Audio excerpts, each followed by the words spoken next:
gesels vanoggend met Gary Scallan. Nou, hy is die stigter van Afrika Botanicals. Gary, welcome to GROOTplaas. Goeiemôre Mia en goeiemôre vir al die vroeë Suid-Afrikaners wat nou opstaan. Baie dankie vir die baie mooi Afrikaanse groet, but we are welcome to switch over to English if it's more comfortable for you. Gary, tell us about the Marula tree and what makes this tree so special. Yes, thank you so much. As julle nie omgee, gaan ek 'n bietjie in Engels praat. You are welcome. But yeah, daar sê.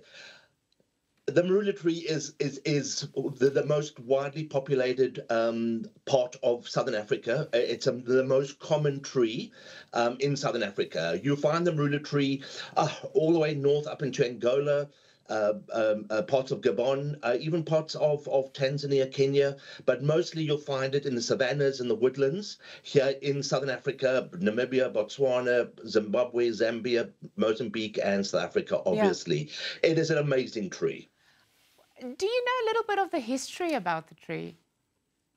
It is one of the indigenous trees in Southern Africa. It is adapted to the climate. It's adapted to our topography. It's adapted to our soil conditions. It's a bit of a scrubby tree. It grows to about 18 meters high in ideal conditions. Yeah.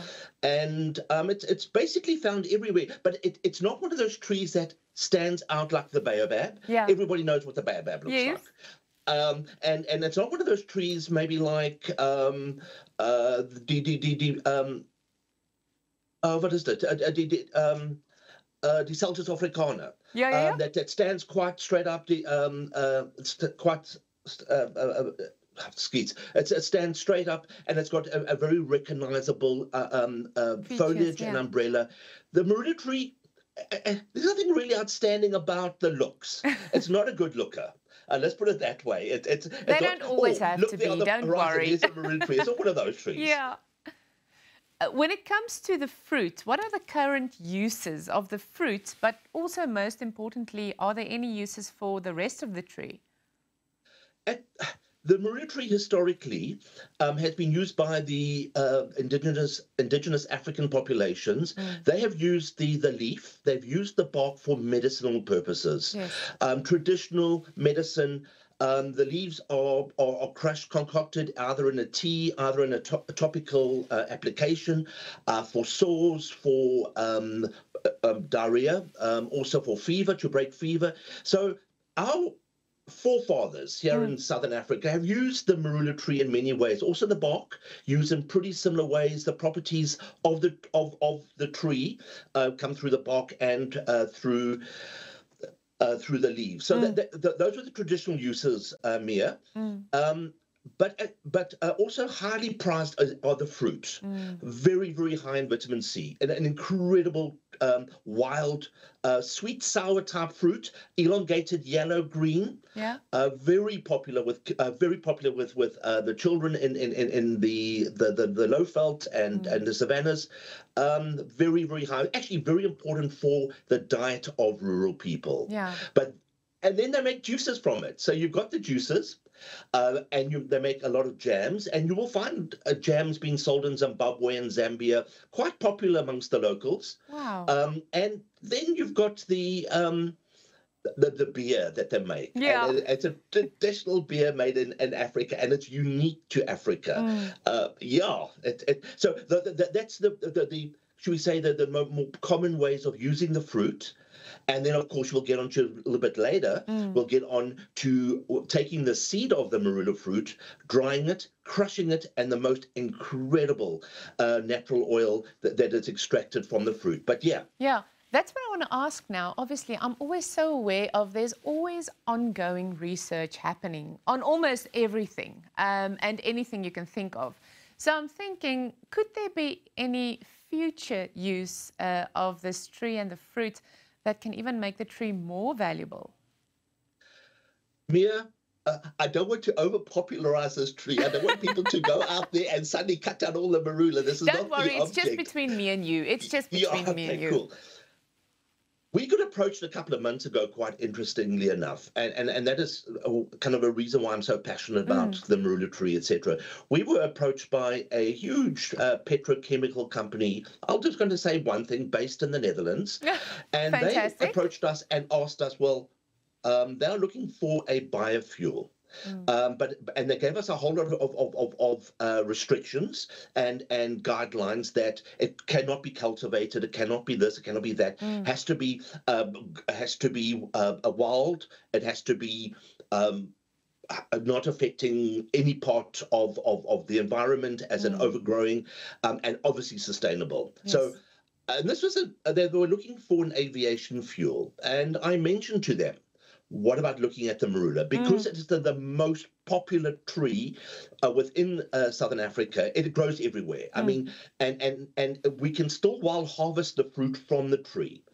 So Mia, yeah. There is that huge potential. The seed, by the way, contains about 60% oil. So it's one of the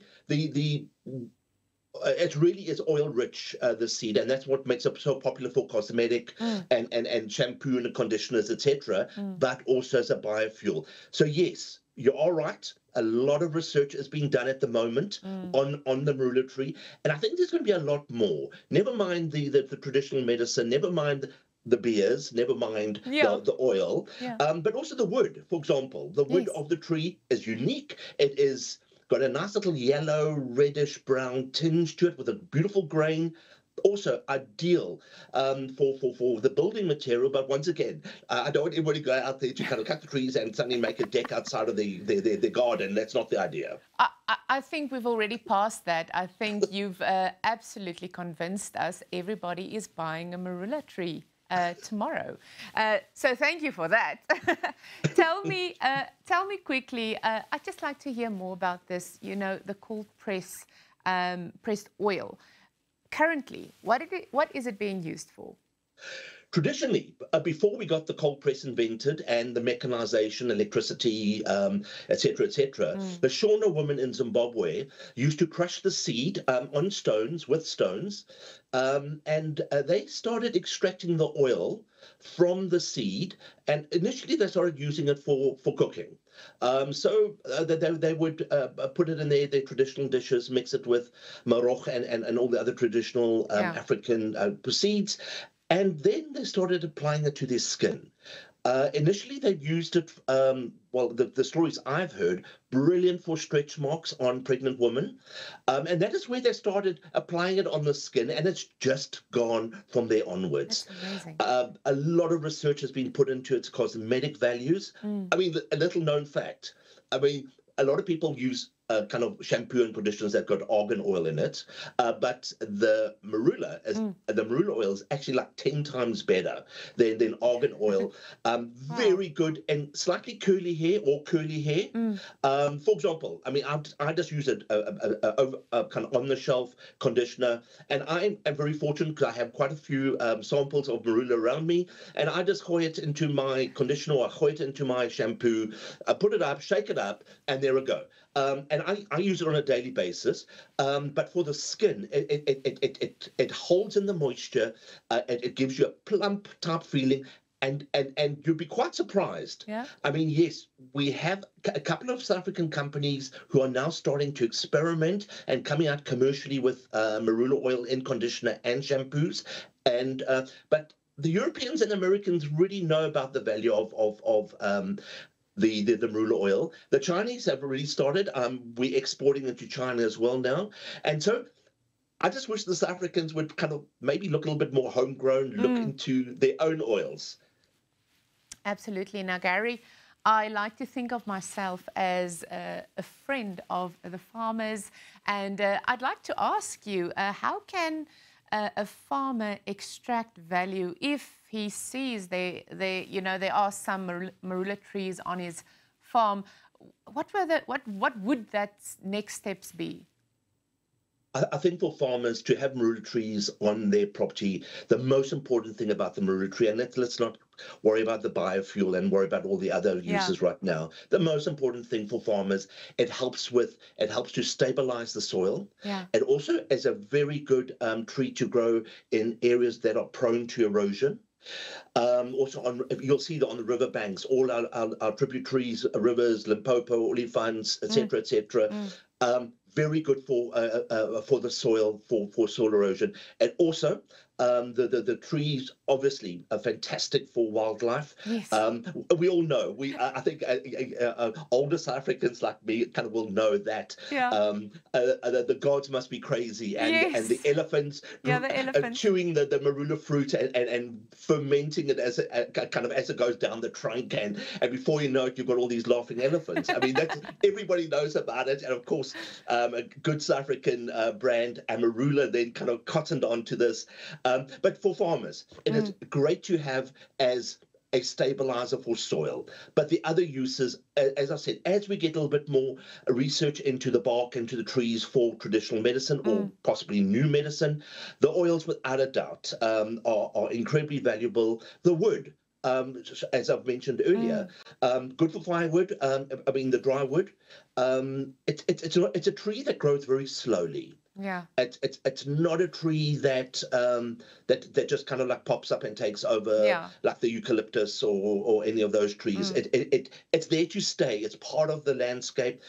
So I think, kind of, besides the elephant, you've got the baboons, the monkeys, the birds absolutely adore the marula tree, and I think those are so much part of our sustainable environment that just having a couple of these marula trees, you know that you are in balance and at one with nature.